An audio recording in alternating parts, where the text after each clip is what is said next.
Hello and welcome back, and I'm sure you've been wondering what's this all charcoal painting and about, but very soon later I'll take you through all some of the portraits that Kendall has done with charcoal. But Kendall, I mean, first of all, you're welcome to the show. Thank you.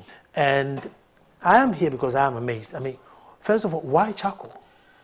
Well, I choose charcoal because everybody else does a different thing, as in oil paintings, watercolor. I like that. You're not conformist. I don't like conformist. I don't conform. So I chose charcoal, and then more especially because it's difficult to do. So that if you're able to master charcoal, then it means you can do anything else. You know, of all the mediums that I've anyway, actually... let me interrupt you. And if the camera will zoom in, because that's my first ever portrait in charcoal.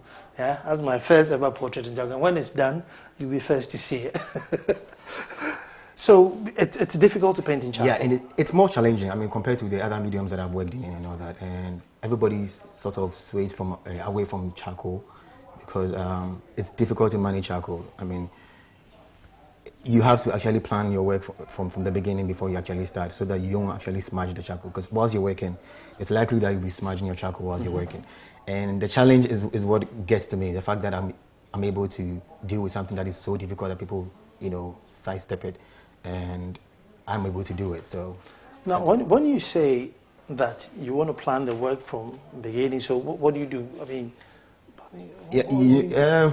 you don't see what I've done over here, but what I've actually done over here is I have all the measurements. I mean, if this is, let's say, 2 centimeters, and I have to blow this up, so probably I'm going to multiply by 4 or something. So they have measurements in there where I follow, so that I actually get the exact, painting of what is over here. So a lot of things goes in. Is a skeletal thing. There's more behind the scenes. There's more behind the scenes before you actually apply the charcoal. So you can have your work conforming to the picture you're working with. And so how long would it take to draw me? This is pretty much a small work, so I don't think it would take that long. Say 30 minutes or something. I was expecting that it would take me about 3 days to draw me. No, just 30 minutes will be fine, for something as small as this. Okay. The other ones that take a while to get it done, so. So, and I see that you only do portraits. You don't do like landscapes and stuff. Just you focus on portrait, or? Yeah, back in the day, I've done all those landscapes and other things, but I chose this particular thing because a lot of people don't do that over here. Even the guys who do portraits are doing it in oil painting, which is really normal. But I just want to master this particular, area, so that I become a master at portraiture. That's the idea behind me focusing on portraiture and nothing else. And so, what would you then do after you sort of put a gloss on it to stop it from smearing, or just? I used to do that some time back. What happens is that if you put what we call a fixative on the work, which is supposed to prevent the work from smudging. If you put a fixative on it, it dulls the work.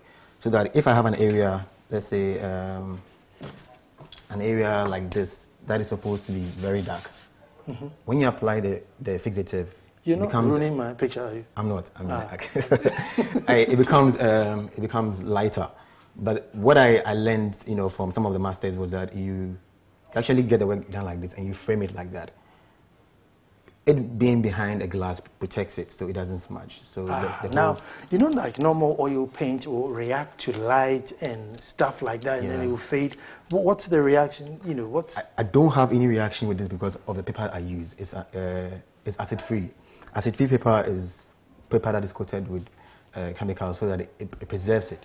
So that if I did a portrait of your work over here, then it's forever. It doesn't change color. It doesn't. Even if you used oil paint? If you use oil paint on acid-free paper, that's the same effect you get. So the quality is with the paper that you use. And then the fact that I'm putting behind a glass framed, so you don't lose anything when it reacts to light. Really? Yeah. That is with charcoal, but then other mediums, I'm sure over time it would lose something else, but that's not with charcoal. Anyway, I first drew this when I was in class 3. Yeah, and I won an award from KLM. I don't know how to say KLM, so I got 2 T-shirts for drawing my village scene. That's the first time I'm drawing with charcoal, and I must say it's quite awkward. It's not Yeah, it's a little clumsy too, you know, because It sort of does what it's doing on the paper rather than what I'm telling it to do on the paper. That is one thing too that I learned. I learned to control the medium that I use. You know, initially I remember my first work was pretty difficult because then I wasn't able to get the charcoal to respond the way I wanted it to, you know, respond. So what I actually did to improve was to go for exhibitions and shows outside Ghana, and invest in books that I felt were going to help, you know, with what I've chosen to do, you know. So basically, everything that has happened right now is because of the fact that I can take a trip to, say, Malaysia just for a show and come back, because I need to learn something else that it is not here. You know, people don't stretch themselves to do things beyond whatever they've been taught in school and all that. So who's the biggest charcoal painter, you know? Not that we'll know of him anyway, but who's the biggest charcoal painter? One guy who inspires me a lot is Artie Barrett. He's in the States. He's a master of charcoal. Like, I think he's a master of charcoal art because he knows how to make his images come alive with the charcoal, you know, and he's really good at what he does. So I remember back in England, I bought a book, you know, from one of his shows and all that, and everything changed from the way, you know, I work. One of the things that people don't take into account is when you're doing a portraiture, aside the fact that you're working on the image, the background also becomes part of the whole artwork. So the way you treat your backgrounds also is important. You can see that a lot of people do works and the focus is on the actual work, but the backgrounds have to be a part of the whole thing. There should be a cohesion between the background and the work. And that's one thing that Artie Barrett taught me, backgrounds. And every one of the works, the backgrounds are different. They're not the same. Is it one of those things that is there but you don't notice, even though it adds to the picture, or it has to be noticeable? It depends on what you're doing. I did a work, I think this particular work, there's a lot of action in this particular work. And this is a Man U player that scored a goal, and I had to make the background look like what actually happens over there. I couldn't have it look like bland. It has to be action. And even with this, I didn't even add a lot of strokes and all that. That's what you're supposed to do with your background. Where there's a lot of activity, you add more strokes to it to create chaos. To create some chaos, more or less. Yeah. But you find that artists, you know, you guys are in a different world than us. I mean, you seem to be in a world of your own, artists. We see things differently. You know, a lot of planning goes into anything before it comes up. This work, the first time I had a picture, I had to sleep with this work for a while. I had to actually internalize every detail that is in there. Everybody has peculiar features that makes them, you know. So I can have a picture like this by my bedside. I can wake up in the middle of the night and take a look at it. It's something I have to do maybe in a couple of days. So you get the image into your system, and then when you start doing the work and you realize that you're going like off track, it's easy for you to know because you've been looking at this picture for a long time, and we have a queer way of living. Our lifestyles are queer, you know. I mean, is it different to every artist, or? Well, I think almost everybody is like that. I mean, they have their own way, and I think growing up also adds to it. I mean, depending on where you grew up, people who influenced you, you know, your classmates and all that. But it's the way we are, you know. We're always thinking, we're always trying to do something different from what pertains or what is the norm. Do you join any like artist club or artist? I do that online because then I don't know. For what I do, I don't see a lot of people doing the same thing I do. So it's difficult for me to actually get, you know, people advising or people helping out. So you have to do it online, or when you travel, you just join forums and then you do that. How often do you travel? Once or twice a year. All on art? All on art. Basically all on art. Tell me about the books that inspire you. Yeah, why not? Okay. Reach out and get it. The first one that actually I bought in England was The Art of Portrait Drawing. It started with the basics of portraiture, from the skeletal frame to the muscles to, you know, applying skin onto, you know, the portrait itself. And it treats little things like maybe hair, how to draw human hair to look like human hair, so they don't look rigid and all that. And this is by Joy Thomas, a lady I really admire so much because she's really good. And this is what I follow, live drawing by R.T. Barrett. Okay, And, your mentor. My mentor. He's really good. I mean, his books are really like good. I mean, anybody who wants to be good at art or whatever they are doing or something, books like that will help you, you know. And then comes practice. I mean, I do practice like a lot. I do 10 hours like as a sitting, you know. And So when you say practice for today, I'm going to try and practice hair drawing, or today I'm going to try. I do that. I can take let's say the features, the little features in the human body, like nose, eyes, in different perspectives, in different like, you know, angles, and perfect them. What happens is that when a light falls on a particular area of your body, it looks different from when there's no light. So these are things that you actually, you know, learn to do and do them well. The lips are soft. When you're drawing them, your strokes have to be soft, you know, those kind of little details. So these are things that you pick from renowned books and renowned artists. I'm drawing my village scene here, I can see that. I've done my coconut, done my village. There's a Presbyterian church in the background, a cluster of huts. Now I need to do my trees here. There's a couple of trees, you know, this side. So according to Barrett, what do I do to draw my tree?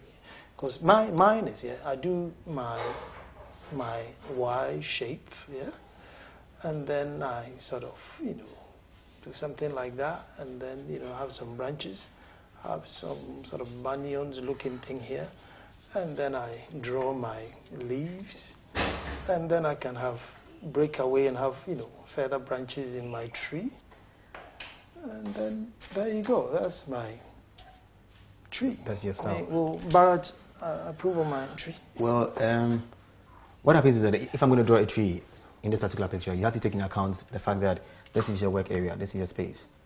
So is my tree further down or my tree is very close to me? So depending on what you are trying to achieve, if the scene is closer, that means your tree has to be bigger and it has to come forward. But then if it's beyond these buildings, then it has to go, you know, further down, you know. Well, I was going to draw sort of more trees going up, you know. I intend to draw, you know, more trees going up in my village scene on my acid-free paper. Acid-free paper. So what do you do? People will just call you and say, "There's my picture. Draw me," or "Draw this for a friend," or what happens? That's what happens. I mean, I've been fortunate enough to have my first exhibition, like I think last year, 2014. Okay. So you have. I use the media, I use Facebook, I use Twitter, I use Instagram, you know, and basically everybody knows that. I mean, most of my friends know that I've been doing this thing for a while. So when somebody needs an artwork, they just call you and tell you how they want a particular work, but they know you are good enough to do the particular thing. What I realized is that people were stepping away from the usual stuff. People became more inclined towards the black and white. And for the older generation, people who are older, they kind of appreciate the black and white work as opposed to their color, because then everybody's used to their color right now, you know. So you have people calling and commissioning works for their friends, bosses and all that, you know. So there's something about black and white though, wasn't it? It's striking. It's sharp, you know. Black and white is really sharp, you know. So, and it can be simple if it has to be simple, you know. So that's what you don't get with color. Color can be, you know, confusing when there are too many things playing a part in there, but black and white doesn't do that. We're going to take a break, and then when we come back, we want to find out which is the most difficult painting that Kendall has ever tackled. Stay tuned. So, well, guys, welcome back. Kendall. Yeah. Here I am with my village scene with a boat called Fear Not. Okay. And it's a village by riverside. Why Fear Not? Well, I had to give it a name. Okay, so you chose Fear Not. Okay, yeah, I chose Fear Not. I had to give it a name. So I chose Fear Not. Clouds, couple of birds, sunset. But I need Barrett to give me some sort of some rays to go with it. Okay. Well, at least you got an idea what I'm doing. But this boat, I'm wondering where it is. It's in the river. That's the river bank. Oh, okay. That's the river bank. I see. Okay. And this is? This grass veg. This is a little grass veg. Okay. Actually, it's a plantation. It's a little garden. Okay. Nice. Not bad. So you can see what I'm doing here. Okay, so I see the eyes coming up. Yeah. Okay, let me just do a little bit more to it, so we can have a little bit of resemblance. You seem to shade things through, and I seem to sort of draw it through. I mean, you know, you're shading them into life, and I'm sort of drawing it and hoping that it will catch life. Because it's what I do, so I know how to get it done. And before the break, I just wanted to find out what's the most difficult portrait you've ever tackled. I think that has to do with Otabel's portrait, Mensa Otabel's portrait. I had a commission to do it by Alberto Cran. It was for Father's Day. It was like a couple of years ago. And normally, what happens is that because of where it is going, because of the person involved, it becomes more difficult. There's more pressure because then you have to get your details and everything right. But I think that together with every other big portrait I've done for big personalities, I mean, it comes with a lot of pressure. So you are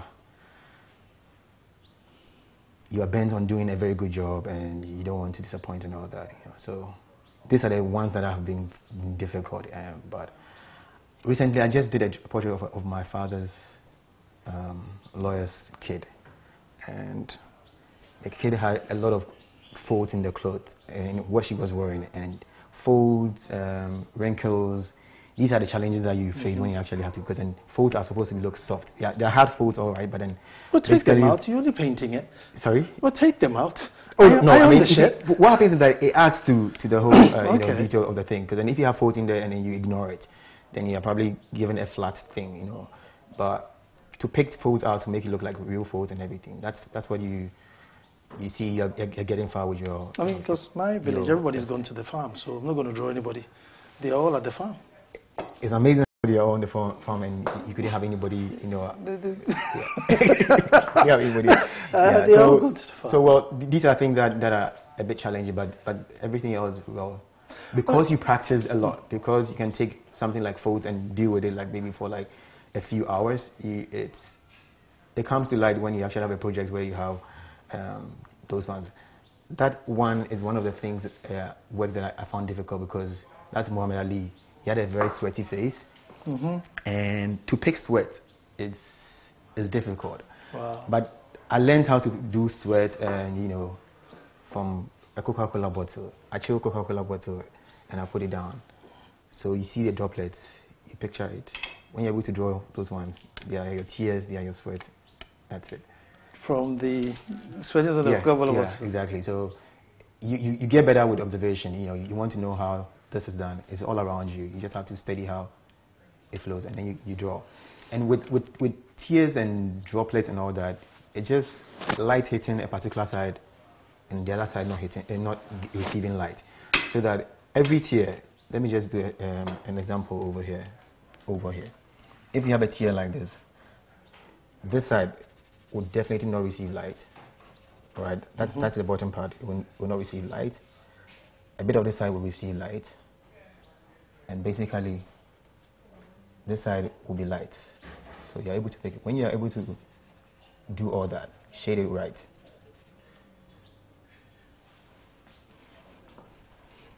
and then it will depict something. Well, I mean, as you're talking, something comes to mind. I mean, if I could paint like you and I really fancied some girl, I just wake up in the night and just draw a huge size of this girl. I'm painting on my wall. I mean, nobody stops you from doing that. I mean, that's an advantage. I get that a lot. A lot of people go like with your talent. You have a lot of girls coming to you, because most girls like art, and they like decorative stuff and all that. So people just come to you and go like, I wish I were like you. I'll probably go to the mall and erect my easel and start drawing, because I'm going to have a lot of people come over. Yeah, but that's not why you do what you do. Well, I mean, if you are chasing this girl and she's proving hard, I'll paint her nude, take her clothes off. I remember something I told a friend who was giving me a lot of stress, just to get her off my back, I just told her that I was gonna get her nude. She's like, you haven't seen my nude before. I'm like, oh, all I have to do is paint your head and pick somebody else's nude.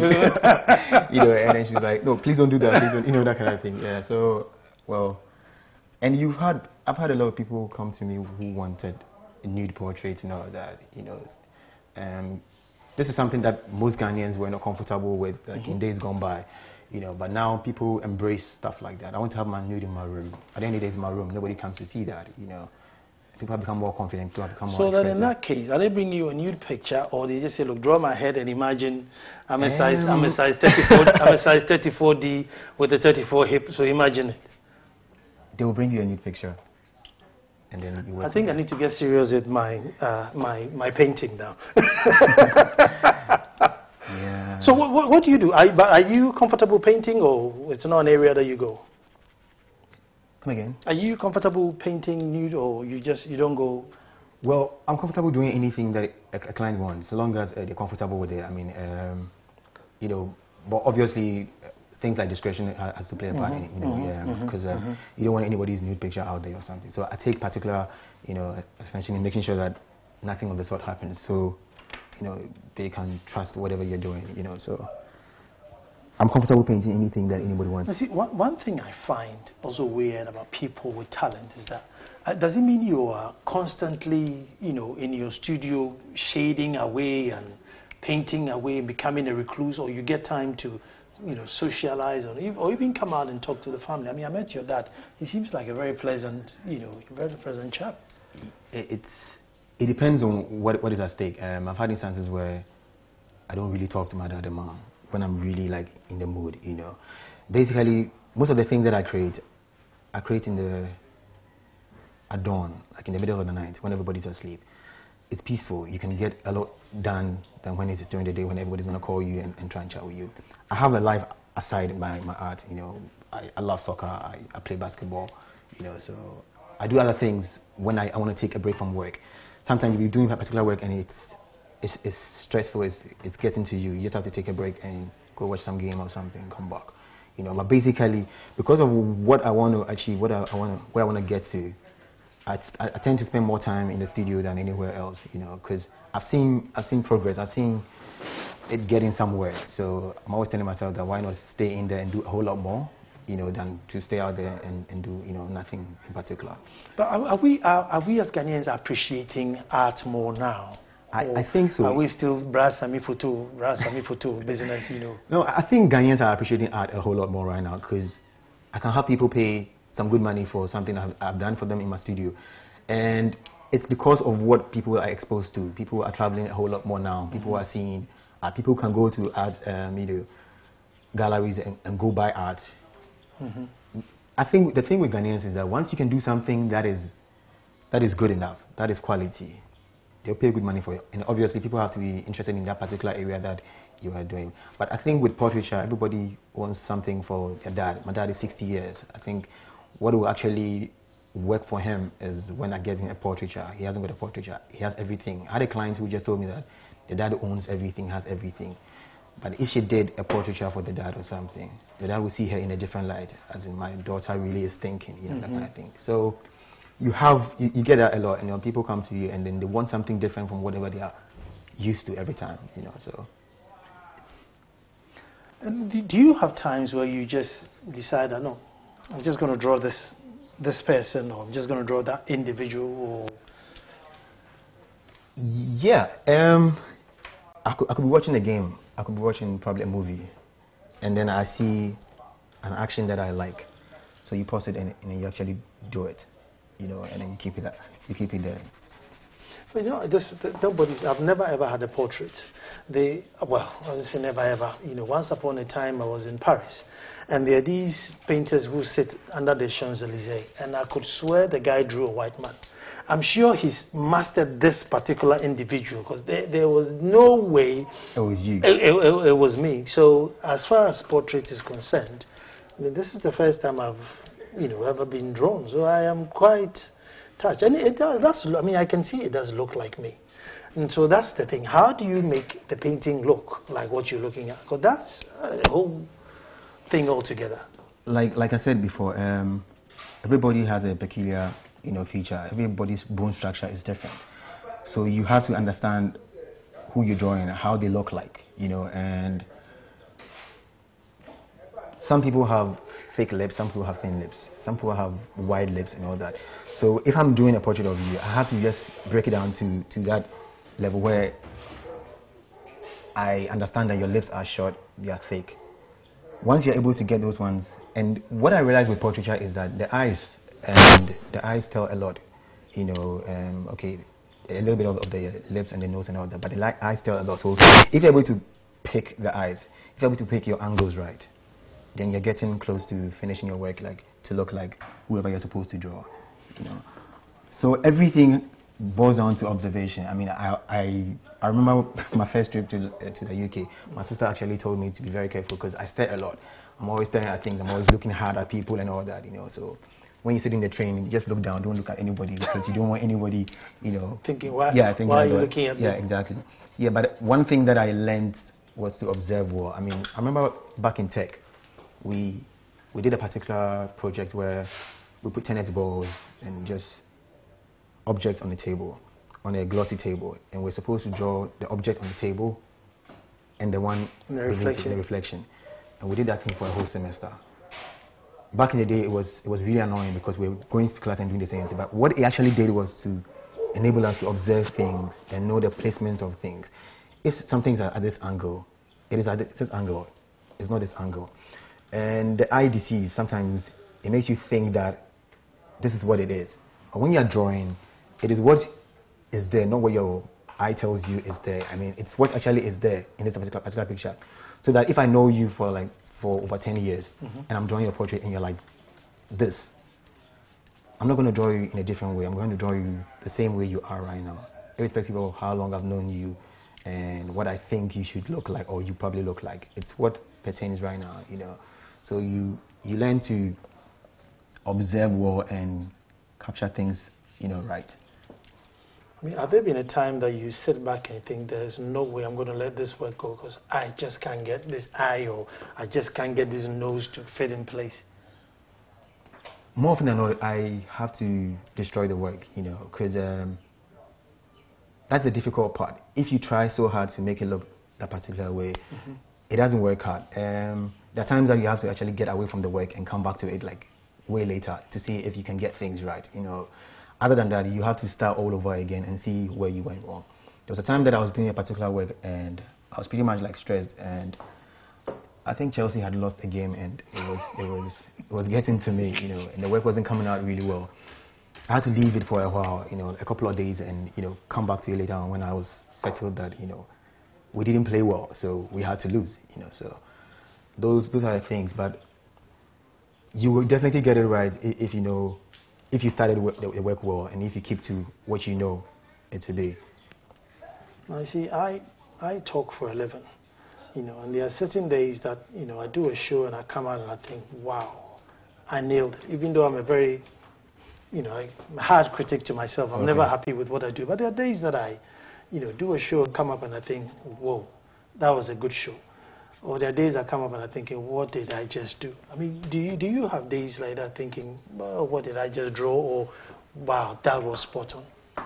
Oh yeah, I mean, I have numerous days that I think some work I did was really amazing. I have one of my favorite work, I call it Teardrop. It's this little girl crying.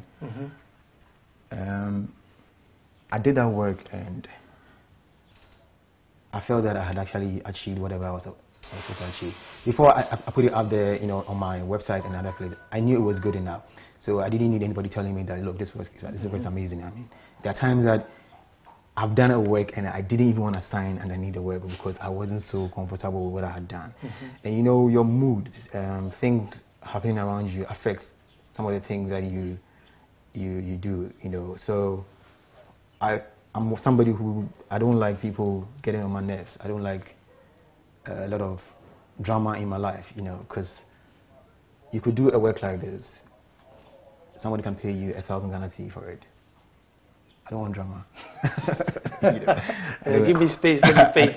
I'm going to take a break, and then when we come back, we're going to find out what's his family life, how did he grow up, and how did he end up in front of a clipboard. stage. Well, welcome back, and as you can see, I am mastering my village scene, and I think this is the best I've ever drawn it, and it's actually looking good. I mean, I know Kendall is, showing off with his artwork, but I'm trying to catch up with the pace. But at this point, Kendall, I just want to find out, I mean, you come from a big family, or? Relatively big. I mean, we were 4 kids. I mean, we're 3 right now. I have a twin brother who's a naval officer, and I have a senior sister who's in Britain. She works over there. And I had another sister who passed, I think, 3 years ago. Oh, younger or older? No, older sister. She passed 3 years ago. Yeah. Sorry to hear that. Oh, Sorry to hear that. Yeah. And then you have a brother in I have a twin brother who is in the Navy. Folks, isn't it amazing? There's one shooting people and the other one is drawing them. Well, I mean, quite. Yeah. Not quite like that, but. Yeah. We are 2 different people. I mean, we are twins, all the same, but we have different, we have different interests and different tastes. He, I think, is he's tougher. He's a brave one. That's what I would say. I'm the more cautious one. When he would take a leap, I'll just walk. And he's tough. I mean, he has taught me a lot of things. Where. Who's the eldest? And he is. The twin. He's the eldest twin. Well, yeah. But normally the Kakra is more aggressive. I mean, I have my aggressive side. I always say that. I mean, I think I have 2 sides, and that is seen in my work. The company name is Fine Strokes. It's a combination of smooth shading and sketches. And that's me. There are times that you can find me solemn and cool and everything. That's when I'm in my pensive mood and I'm thinking and all that. The other times that I have this anger side where if I direct you right, it brings out the best in my works. There have been instances where I've been really pissed with something and the work I brought out was pretty much good. I remember I had an unfortunate incident where I broke up with a girlfriend. It was tough for me back then, and I went into my studio and I did a work of, I think, Luther King Jr. back then, And I framed the artwork. I was at Barclays and somebody saw it and said they wanted to pay $2,000 for it. That was like 2010, and it was good. I won't give the girl credit, but it was something that I realized that I could turn a difficult situation into a positive one. So I don't let things bother me so much. Bruv, I want to sharpen the edges of my river. I mean, what do I do? You want to sharpen your edges of a river? Yes. Oh, I shouldn't. Should I just leave it soft? Well, I mean, what do you reckon I do? When you think about river, what comes to mind? I know it's flowy and probably hasn't got sharp. It's soft. It hasn't got sharp. So I shouldn't sharpen it, yeah? What you're using right now is something that is for creating emphasis. This, on the other hand, is soft. But what I do is that after applying charcoal, this is something that I learned from one of the books that I bought. I use the brush to create a soft edge. Okay. Yeah. So what I do is I sort of the Volta Lake. Yes. That's the Volta Lake. No, but Call this village Edumasa in a minute. I see. And so, do you? I mean, are you like a close knit family, or? We are. We are very, very close knit family. My dad, my mom, they have been really supportive of everything I do. People don't really support the way they're supposed to. But ever since I was young, I mean, I've had this thing in me. I have uncles, I have cousins who all do art. I have a cousin, Dennis, who is so good at cartooning and all that. He's very good at what he does, and you learn from people like that, but then you choose a different direction, but you learn from the people around you. We are just always together. There's nothing. I hear you have an uncle. Yeah, let me bring this. Let me bring this one out. Yeah. Let me bring this one. Let me see if we can get the camera zoom in, because this is another story altogether. Yeah. So it's all done with what, butterfly? These are butterfly wings. So my uncle catches butterflies and then he actually puts them into, creates a portrait out of it, But he does a lot of other mediums too. He does charcoal, he does oil painting, he does everything else. This is something that he used to do some time back. You know. So he's also a professional painter like you, or? Well, he was, and I think he stopped painting for a while now. But then he tells me he wants to come back to it. You know, so I inspire him now, so he wants to come back to it. So And how many artists do you have in the family? I don't know. I have another uncle who taught art in I think Poly somewhere. I have basically all the cousins who are males have done art, or they are doing design, or they are doing branding, or something for that matter. You know, I can't count, but everybody in one of the families is doing something pertaining to art. You know. Where's it from? Is it from mom or is it from dad? Well, I can say it's from my mom's side. My daddy's side, I don't really have much of that, but mom's side, that's where you have a lot of people doing art. Yeah. So. And I hear you have is he a cousin who's a plastic surgeon? Oh yeah, I have a cousin who's a plastic surgeon. Well, I consider his work as another art form. You know, of course it is. It's something of course it that is. requires the patience that I use. That's Kwesi in Safo.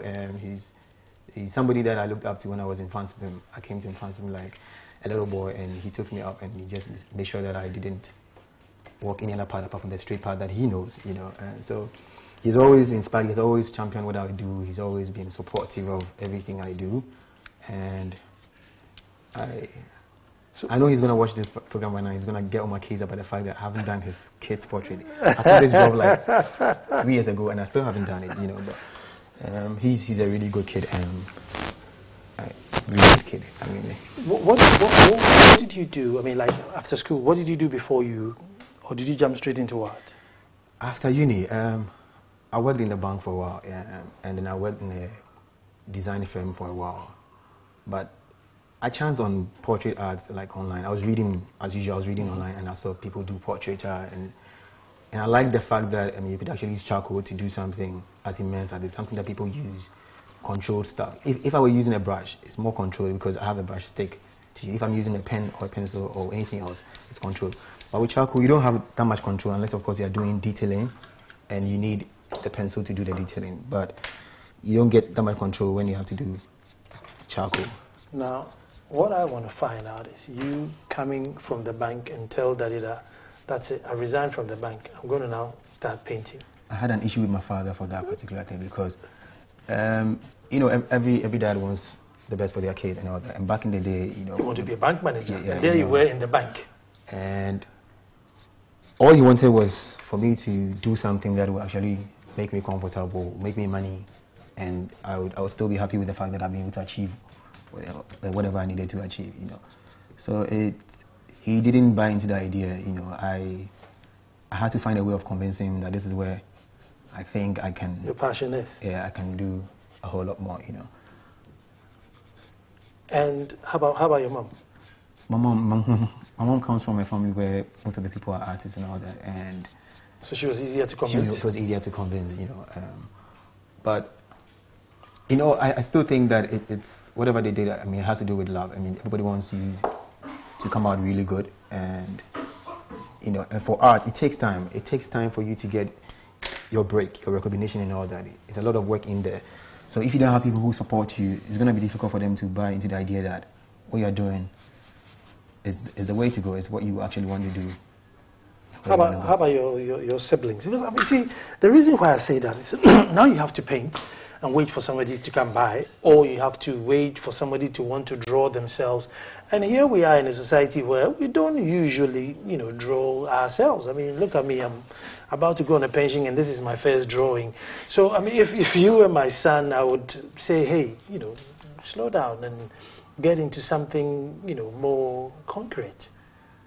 You know, well, I think that for things like these, it takes a while. I had a story about somebody who had been doing what I do for a while, and he gets the usual, whatever, a few thousands here and there, and somebody came over to his studio and decided to buy a painting for like $250K because they were comfortable with it. That's the life of an artist. It can take a while. But when you get that breakthrough or something, it's not like, it's big, it's huge, you know, and from that particular stand, you just propel and go to the bigger stage. What sells is when you change your style. What sells is when you don't follow the norm. Because if I were doing oil painting, somebody's going to buy my work because of the way I apply myself to my work, my strokes, the way I finish my work. Because that's what sells you. But for for what I do as in charcoal, most people just like the idea that this is unique. So I'm buying. Now, I keep asking what mom said, what dad said. What about what the missus or the girlfriend said? Who's at the moment? Girls, are you listening? You know. At the moment, what? Honestly, honest to God, I think that I've had a few challenges with the missus, and when it comes to what I do, they, like most Ghanaians, don't pretty much buy into this idea. They're thinking you're gonna be an artist, and I have people who go like, "Are you still drawing?" I'm like, "Yeah, I'm still drawing." I remember. I always say this story to my friend. I have a friend who she works with Stanchard. I can't mention the name, but she told me one day, somebody I really liked so much. She said, "Are you still drawing?" Like, "I'm still drawing," and she was wondering. So I asked her, "What do you do in the bank?" She's a teller. I'm like, "You're a teller? Really? Graduate, you're a teller." And I found out how much she gets. About 700 back then. I'm like, 700. So I'll give you an example of some work I did. I did a job and the client paid $250 for something I'd done in 2 hours. I've done a job for somebody and the person paid $3,000. I had a job done in 2 days. I'm telling her that me, who's actually really making money right now, it might seem like it's a cultural thing. Yeah, I think it's a cultural thing, and people don't embrace that. I went to England and I saw a little painting for 2,500 pounds. Like a poster size. A very small painting.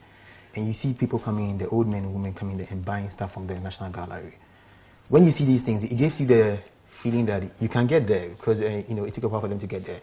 Back in the day, I used to sell my artwork for 50 Ghana CD and 100 Ghana CD and all that from the beginning, and my framing weren't so good.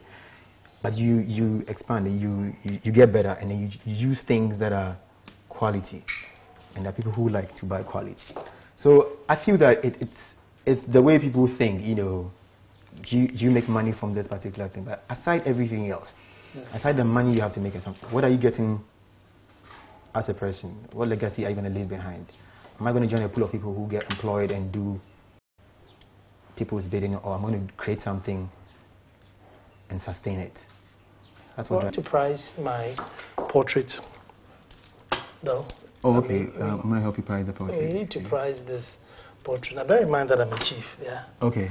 So you have to build that all into the portrait. Into the portrait I'm doing. I think sometimes when you stand back, you seem to get a better view of what I'm trying to do, even though my water is beginning to look like a hill. Yeah. But the whole idea was there's supposed to be a little lake, with a boat called Fear Not, but it's not coming out well. So what, are you planning on big gallery on your Osu High Street, or you prefer a quiet rural area? And no, I think that's what eventually I'll do. I'll have a very huge gallery where I'll put all these artworks and all that, but for now, my gallery is online, because then, like I said, your target audience is beyond people in Ghana, so you want to do things for everybody else to see apart from these people in Ghana. And more especially, these are people who actually pay the big bucks for whatever you're doing, so yeah, it's in the pipeline, something that I intend to do, and something that I will do. What informed, when you were growing up, did you know you're going to be a painter, or Nah, I don't. Primary school and secondary school, all through university. What was the dream? I knew I had to do something with regard to art, but I didn't actually know it was going to be portraiture. But everything I did, from drawing, Captain Planet, Spider-Man, drawing all those things, even with technical drawing that I was so good at, technical skills and all that, it looked as if I was preparing myself for something like this, So I did a lot of drawing when I was growing up, and that's all you see. You have influences from everybody around you who is actually good at pencil work or pen work or something else. So that's what informed my decision to actually do the particular thing. The fact that I'm good at what I do and I can translate it into anything else, for it to sell. What's the weirdest request you think you've ever got in terms of painting? Have you ever gotten a request that you think this is weird? Nah, I don't think so. I haven't had anything like that. And again, with artists, you know, maybe that's why our culture, and you don't blame us, it's because people are in a world of your own. Maybe that's why the rest of the world, you know, see you as weird, and then you also see the whole world as weird. We can't seem to meet. You see, I don't know if because of your creativity or something, but I mean, you draw things and you see things behind there, and I just see, you know, blob, but you see whatever it is that you see. I think it's the way most artists present themselves. I mean, most artists actually look weird. They don't dress like, you know, most people dress sharply and all that, because it's assumed that they don't have time for all those things. They have time for their creative side and all that, you know. But I think it's the way every individual is, you know. I don't think I want to be one of the artists who wants to look weird, because the whole thing I do looks a little bit weird, you know. So it depends on the individual and what they think it's okay and not okay, you know.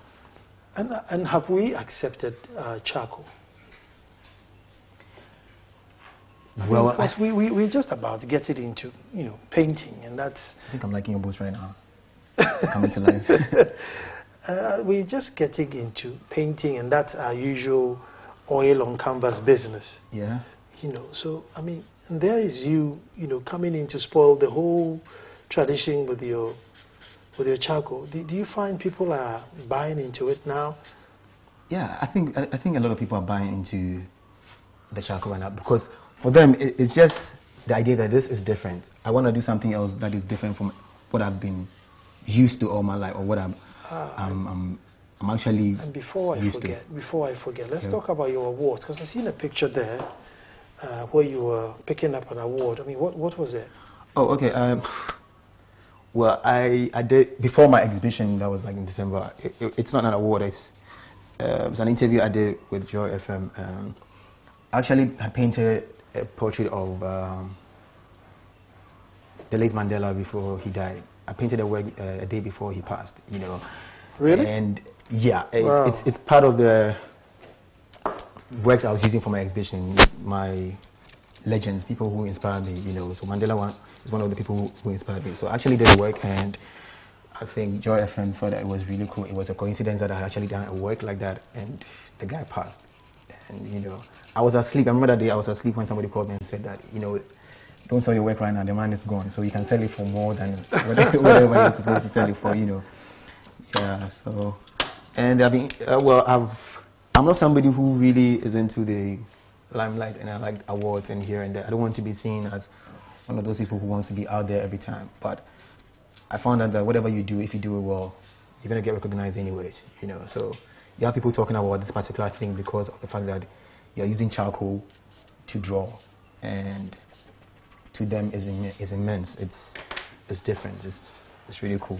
Well, I found it intriguing, you know, and I had so many questions as to, you know, would you go to the kitchen and get the charcoal and stuff like that? But no, they are special, you know, literally charcoal pencils that Kendall, you know, brings people to life with. But I have enjoyed talking to you. I wish I had more time to, you know, be more inquisitive. You know, maybe some other time my producer will bring me back here to see what else we can do. But before we go, if you can see, you know, I seem to have come to life a little bit there. And thank you very much. But viewers, that's all time will allow us. And until I come back to you next Friday with a different personality, Picasso and Sakwa, I'm signing off. And I'll see you. Have a good week. Kendall, thank you very much.